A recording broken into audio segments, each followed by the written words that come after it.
Hello, this is Virtual as a Chess Noob, learning having fun with chess, part 5 and the final part of this series of creating custom chess pieces for the Chessnut Pro. It's done, it's finished. It's done. Looks fantastic. I don't know, probably spent upwards of 40-50 hours making this set. I am very pleased with the outcome.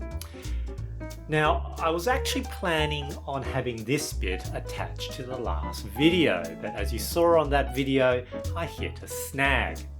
And the snag was, I discovered after I finished felting all the pieces and playing a test game, one piece, the king, was not being detected consistently on the board. And it was a serious bit of sadness. Like, it just wasn't being detected properly.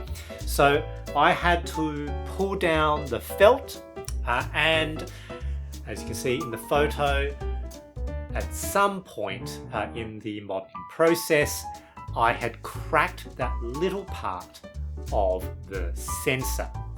And that little crack, that little bit that had chipped off, made the chip much less sensitive. So with the felt off, I could put the pieces on most squares on the board and it would be detected, but even then it was a little bit chancy. I tried putting on that thin 0.5mm velvet. It wouldn't be detected properly still with that. And so I was a little bit upset actually. But I sort of immediately thought, look, I'm not going to give up on the project now. How am I going to get another chip? Thought about, writing to Chessnut and asking them to send me another White King piece. But then I thought, look, with these pieces, I'm probably not going to use the included pieces that came with the Chessnut Pro. And so what I did, unfortunately, was I sacrificed, well, unfortunately, it's good I had this, I sacrificed this piece, basically transplanted the chip from this piece into my new king. And as you can see, that's a photo of the felt being taken out from the included piece. And it's quite interesting actually seeing how Chessnut actually put the chips in the original piece. So this solid wood, they had drilled a hole, and basically the sensor isn't glued in, which made it very easy to take out. It's held in simply by the pressure of the silicone sheath against the drilled hole. So just the friction of the silicone against the wood is enough to hold it in place. Made it very easy to take out. Put the chip into this one, and now it works fantastically. So really happy with the process. All right, let's have a look at the weight. So the original king,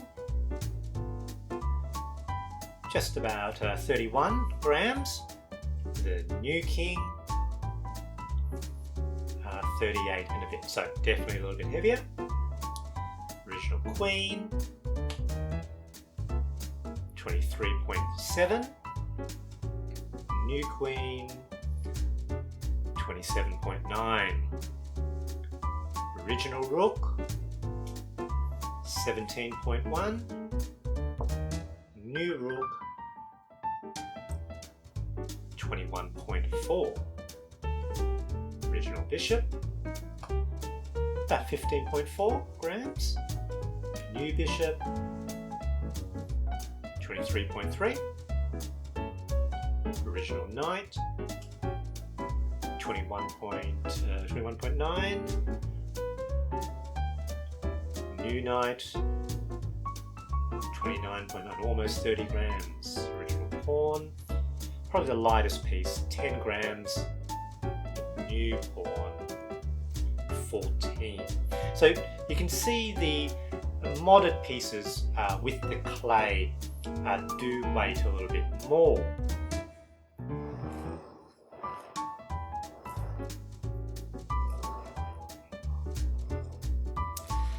Now, I suppose the question is, was this process worth it? Well, as I was thinking about this, I'm sort of reminded of the movie Kingdom of Heaven, towards the end of the film, where the protagonist Balin has lost Jerusalem and asks the Muslim general Saladin, what's Jerusalem worth? What is Jerusalem worth? Nothing. And initially he says nothing, and then he turns around and he says, Everything.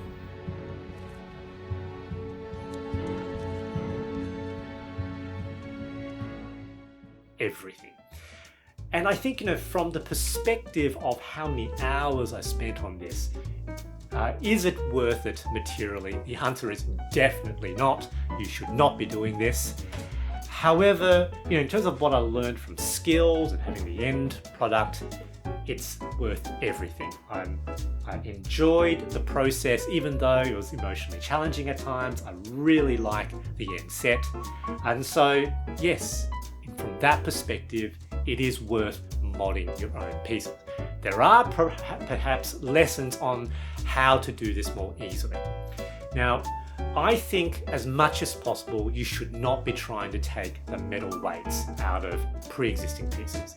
It's difficult, even though at the end I had that hot water dip method, which definitely did make it a lot easier. It's still a pretty challenging process. So I would suggest that the best approach is trying to contact some of the Indian manufacturers of these pieces and ask them to either, if they could, drill the holes that are perfect for the pieces directly. And somebody on the Chessnut Facebook backers page actually found a manufacturer on Etsy from Amritsar, so from India, where they make the best chess pieces, who was willing to do that for no extra cost. And I'm going to leave a link to that at the bottom in the description of this video. But even if you can't find someone who's willing to drill the precise holes, asking them to just to not install the weights and the felt, that already makes it way easier, because using a Dremel or a drill just to enlarge the hole slightly for the chip to fit, that's a super easy process. You're not going to damage anything with that. And the advantage is that you can add some weight to the pieces as well. But these pieces do weigh more than the original pieces, and more importantly, the weight is balanced, towards the base. And so it feels more like a normal piece. While the original pieces are light, but more than it being light, it's not really weighted towards the base. So these do definitely feel better in the hand compared to the original pieces, and that weight does make a difference. Now, one of the other things that I've learned is from this process is, if you're going to be filling the void, I wouldn't use the clay. So clay works fine, but the fact that it's shrunk and then having to put another product on to smooth out the base, it's just super annoying. And I sort of worked out this towards the end, but I already started the process.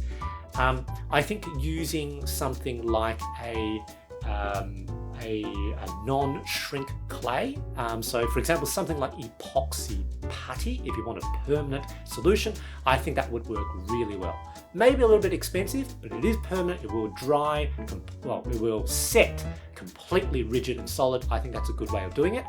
However, does the filler material even need to set hard? I don't think it does, because when I was fixing this king, what I in fact used was just blue tack. Now, I don't know if this product is available outside of Australia and New Zealand. It's a really great product.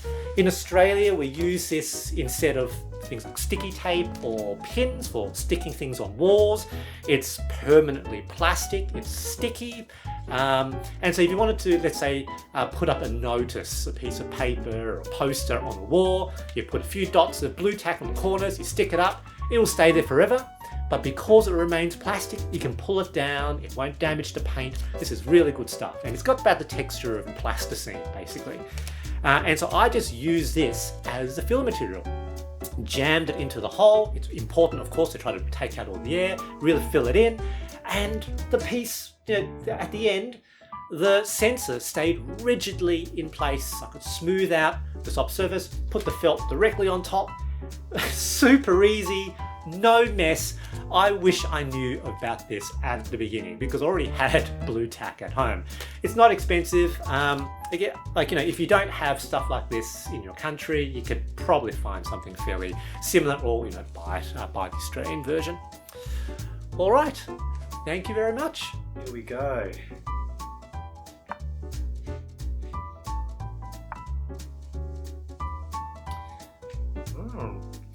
Okay, he's gonna do the Scandinavian, is he?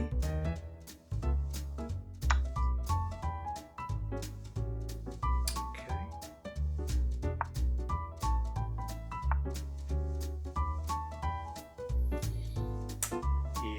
Interesting.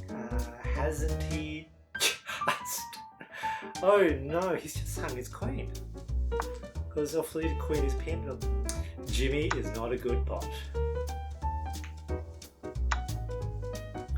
They're obviously completely winning now.